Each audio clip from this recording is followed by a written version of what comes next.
انا صحيت النهارده على واحد من اكتر الاخبار المزعجه في الكوره، خبر اقاله انزو ماريسكا من تدريب تشيلسي. بجد بدون منازع هو اغبى قرار اداري في السنه دي كلها، في السيزون ده كله في الكوره. اغبى من قرار اداره ليفربول ان ارني سلوت ما يطردش لحد دلوقتي. فكره ان الواحد بقاله فتره مسحول اصلا مع كاس افريقيا ومش فايق للي بيحصل في اوروبا، ولكن قرار زي ده خلاني غصب عني لازم اطلع اتكلم، غصب عني لازم اسيب قاره افريقيا الحبيبه لمده كام دقيقه واتكلم شويه عن اللي بيحصل. هو نفس الراجل الامريكاني ده عايز يخلص على النادي، هو نفس الراجل اللي اقل توخيل عشان شويه نتائج سيئه في الدوري. توخيل ده مش مجرد مدرب عادي في تشيلسي، توماس توخيل ده جايب لك الشامبيونز ليج. انت عندك اصلا كام تشامبيونز ليج في تاريخ النادي بتاعك كله؟ هم اتنين. توماس توخيل الوحيد اللي رجع تشيلسي للسين اصلا الاوروبي من ساعه كونتي، وبعد توماس توخيل كان في فوضى في النادي، قاعد بتجيب صفقات بشكل عشوائي، مدربين قاعدين بيجوا ويمشوا، لحد ما جه انزو ماريسكا. وانزو ماريسكا وراني واقنعني فعلا ان الراجل ده عنده بروجكت. الراجل عمل سيستم في النادي، احنا بقينا عارفين مين اللي بيلعب ومين اللي بيلعبش، مين اللعيبه الاساسيه ومين اللعيبه الدكه، بقى في هويه للفرقه، بقى في شخصيه لفرقه تشيلسي. انت عارف ان في الماتشات الكبيره هتشوف تشيلسي بتلعب بطريقه معينه. الراجل في اول سيزون ليه خد البطوله الاوروبيه الوحيده اللي كان بيلعب فيها،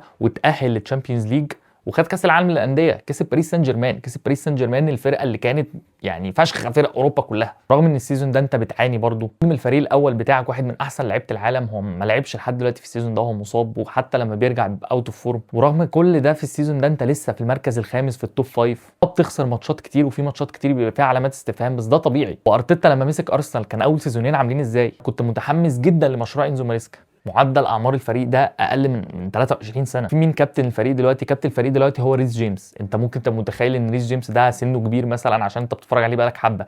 ريس جيمس ده تقريبا عنده 25 او 26 سنه، ده اكبر لعيب في الفرقه، ده مصدر الخبره في الفريق. تخيل انت بقى انا بقول لك ايه. متحمس جدا لفكره لما اشوف ان اللعيبه دي لما تنضج كرويا الفرقه دي بقى هتبقى عامله ازاي. في الماتشات الكبيره عملت ماتشات حلوه قوي السنه دي، سواء ماتش برشلونه ماتش ليفربول. بصمه ماريسكا بتبان قوي في الماتشات الكبيره. اقاله انا مش فاهم سببها ايه، يعني ده اغبى قرار انا شفته، انا مش فاهم طب ايه سبب الاقاله. وبعدين بقى هل عندك بلان بي مثلا للبروجكت ده هيكمل ازاي؟ بقيت حاسس ان احنا مثلا بنتفرج على تيد لاسو. يا جماعه ان ابراموفيتش ده عشان راجل روسي فهم من ساعه الحرب بيحاولوا يخربوا اكتر نادي هو كان بيحبه او اكتر حاجه هو بيحبها. اسف اني خرجت عن الاجواء الافريقيه، بس دي حاجه عصبتني جدا جدا جدا اللي بيحصل في لندن ده. ونرجع تاني لاجواء الافكون الحبيبه. بكره ان شاء الله تبدا ماتشات دور ال 16، وكنت عايز اتكلم كده بسرعه على دور ال 16. توقعاتي الكرويه طبعا ده فتي 100%. اي حد يطلع يقول لك توقعاته الكرويه لاي حاجه، وانا بالذات لما اقول لك توقعاتي الكرويه فانا بفتي، فانا هطلع في الفيديو ده افتي واقول لك توقعاتي الكرويه لدور ال 16، بس ان هو يعني عندي اراء كرويه. مبدئيا عايز اتكلم معاك عن احسن 5 فرق انا شفتهم في البطوله لحد دلوقتي. الخامس من وجهه نظري هو منتخب مصر. لعبنا الثلاث ماتشات، قدمنا في الثلاث ماتشات دول 3 نسخ. ماتش زيمبابوي انت قدمت النسخه الهجوميه بتاعتك اللي بتروح على الجون كتير وبتضيع 50 كوره وتدفعها في الشلاحات. والماتش الثاني لعبت ضد جنوب افريقيا بنسخه قويه سوليد دفاعيا جدا، حتى لو ما وصلتش هجوميا كتير زي ماتش زيمبابوي بس انت برضه قدرت تسجل. الماتش الثالث فهي نسخه مالهاش علاقه بكره القدم، احنا ما كناش بنهاجم ما كناش بندافع. 4 فرق التانيين اللي انا شايفهم اقوى 4 فرق في البطوله دي هم نيجيريا والمغرب والجزائر والسنغال. انا عايز اتكلم في حاجه عن بطوله المغرب دي. البطوله دي اول بطوله افريقيه من سنين كتير ما يبقاش فيها مفاجآت. فكره بقى الفرق الصغيره الافريقيه اللي بتعمل مفاجآت وتخرج فرق كبيره، لا احنا ما شفناش ده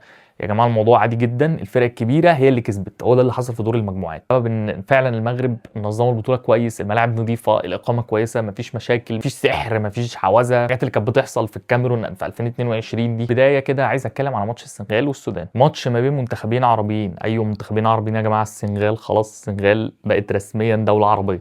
ايوه يعني احتمال نشوف السنغال في كاس العرب. تخيل السنغال اللي احنا اصلا بنهرب منها من افريقيا هتروح ورانا كاس العرب. ورغم كده انا عايز اتكلم على الجمهور السوداني اكتر. اللي السودان بتعمله ده في ظل الحرب وان هم اصلا بيتمرنوا بره السودان دي حاجه كبيره يا جماعه، حقكم تفرحوا. الفكره ان انت كمنتخب السودان انت لحد دلوقتي في البطوله انت خلاص انت عملت اللي كنت عايزه تعمله. اللي انا طالبه ان انت تخش ماتش السنغال ده للمتعه مش اكتر. عملت اللي عليك وفرحت شعبك وتاهلت للدور الثاني. مش مطلوب منكم اي حاجه في ماتش السنغال ده، انت داخل عشان تلعب كوره وتستمتع وتمتع جماهيرك. بس في مواجهه هتبقى ما بين المغرب وتنزانيا. عايز اتكلم على المنتخب المغربي. ان انا داخل البطوله دي واكتر فرقه انا مرعوب منها فرقه المغرب. المغرب في احسن مستوى لمنتخب افريقي ممكن يوصل له من سنين، بيلعب على ارضه. حتى اول ماتش ضد الفرقه اللي هي جزر القمر، فرقه مش سهله يا جماعه. هو انتوا مش فاكرين جزر القمر فرقه سهله؟ لا هي فرقه مش سهله خالص، فرقه منظمه جدا. رغم كده كسبتوا 2-0. عانيتوا شويه في الشوط الاول، جالكوا ضربه جزاء ضيعتوها، لكن الفرقه حافظت على هدوءها ما توتروش، قدروا يخلصوا الماتش عادي جدا. نزلت الماتش الثاني ضد مالي وتعادلت. وانا الصراحه كنت شايف ده حاجه عاديه جدا لما شفت النتيجه في الموبايل، يعني كنت شايف ده حاجه عاديه جدا لحد ما فتحت السوشيال ميديا وادركت كم الغضب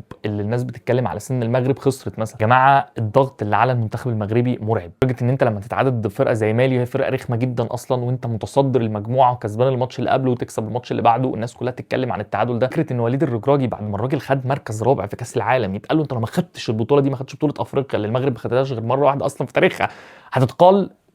انا مش فاهمها. انا من الجماهير المغربيه انها تستمتع باللي بيحصل ده. انجوي يا جماعه، انتوا بتعيشوا واحده من احلى فترات اي منتخب افريقي بيعيشها. يعني احنا نفسنا نرجع يوم واحد للفتره ما بتاعت 2008 و2010. الدين كعبي حاطط 2 دبل كيك يا جماعه، ده ايه ايه العبط ده؟ ده بيحط دبل كيك اسهل ما بيحط البنالتيات بالنسبه له. كده ماتش المغرب وتنزانيا انا من وجهه نظري مضمون للمغرب. من الناحيه بتاعت المغرب دي صعبه شويه، انت معاك كم منتخب تقيل كده، منتخب نيجيريا، منتخب الجزائر اللي احنا عايزين نتكلم عنه دلوقتي. منتخب الجزائر بصراحه في البطوله دي لحد دلوقتي هو فاجئني، هو طلع منتخب قوي قوي، والليفه الحلوه اللي معموله كده ما بين الجيل الجديد والجيل القديم. خد البطوله في 2019. الجزائر الصراحه حظها وحش قوي يا جماعه، وحش قوي. هم طلعوا اول وكسبوا ال3 ماتشات، خدوا ال9 نقط، وجالهم ارخم منتخب ممكن يلعبوه، الكونغو الديمقراطيه. الكونغو الديمقراطيه مش منتخب سهل تماما. الكونغو الديمقراطيه عملوا ماتش مع السنغال كان حرفيا ند بند، وكانوا ممكن يكسبوهم عادي جدا. هي بطوله افريقيا غريبه، بطوله افريقيا تطلع اول و9 نقط تلاعب الكونغو الديمقراطيه، ده هيبقى اقوى ماتش في دور ال16. توقعي برضو ان الجزائر هتتاهل. نروح لماتش تونس ومالي. الحقيقه التوانسه هم اكتر شعب من شمال افريقيا بحس ان هم كرويا معانا، يعني بحس المغرب والجزائر دول بيلعبوا في حته ثانيه، لعيبتهم محترفه في كل حته. بحس التوانسه معانا كده اللي هو نفس الاسماء، هي كل بطوله اسماء محليه شويه، مدربين قاعدين كل شويه هم اللفه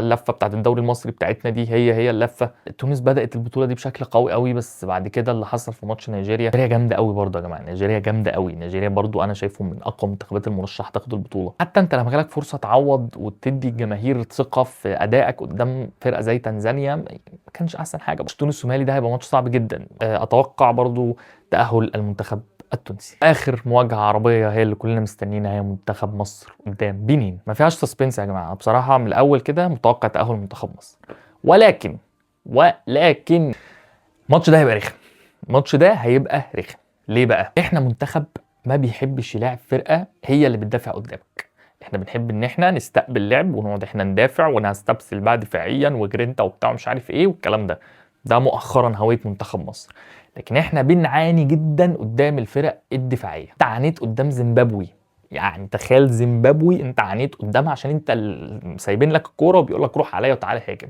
تخيل بقى لما تلعب فرقه بقى اضرب زيمبابوي دي في 20. زيمبابوي دي كان وحشه قوي. بنين منتخب تطور جدا في اخر كام سنه، بنين منتخب دفاعي منظم، ودي نقطه ضعفنا. ده اكتر اسلوب لعب انا بخاف من المنتخب المصري في اخر كام سنه لما بنخش نلعب فرقه كده. الماتش مش هيبقى سهل خالص، ما توقعوش ان احنا ننزل نكسب 3-4، ولكن عادي يا جماعه. بنين مش الفرقه المرعبه، يعني السنغال كسبت بنين 3-0. بنين كانت بتدافع حلو وكانت عامله ماتش كويس، بس في الاول وفي الاخر السنغال عرفوا يحطوا في الفرق دي 3 اجوان. فانت لو مش تعرف تعمل ماتش زي السنغال، انت ازاي عايز تروح تلعبهم في السيمي فاينل؟ انت غالبا الناحيه دي هيطلع منها السنغال وهتلعبك في السيمي فاينل. انا متوقع ان احنا هنكسب ان شاء الله، بس هنعاني شويه يعني. بس مش عايز اطول عليكم، كانت حلقه بسيطه قبل دور ال16 ما يبدا بكره. دي توقعاتي، ان شاء الله هنتاهل، ان شاء الله هنتاهل. وتبا لاداره نادي تشيلسي. مع السلامه.